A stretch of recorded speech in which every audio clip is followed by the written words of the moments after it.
Вот такие баннеры сейчас встречают школьников. Это инициатива Союза жителей Сыктывкара и Республики. По сути, тех же родителей. Правда, сами ученики говорят, наглядной агитации молодое поколение нынче не возьмешь. Красиво. Просто красиво.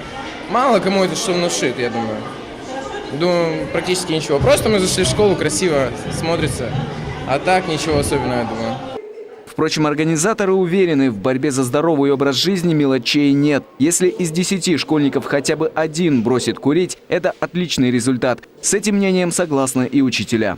Речь о том, что социальная реклама нужна и она необходима, стоит уже давно. И на уровне города, и на уровне управления образованием, на уровне образовательных учреждений. Справиться своими силами нам очень трудно. Все это выливается, естественно, в денежные, так скажем, средства. Но спасибо людям, которые сегодня в этом заинтересованы. Не случайно акция стартовала именно в этой школе. Здесь 3-й год закрыт спортзал. Это значит, баннеры адресованы не только детям, но и взрослым, в том числе чиновникам. Эту школу можно закрывать только потому, что у кого-то не хватает финансов отремонтировать эту школу. Спортзал в этой школе. Здоровое поколение, оно не может вырасти вот в этих спортзалах.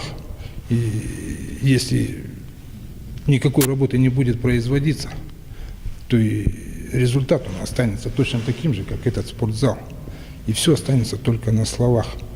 Первые баннеры изготовили общественники на личные деньги. Позже к акции «Я бросил курить» подключатся профильные ведомства региона. Константин Куратов, Иван Жуков, телеканал Юрган.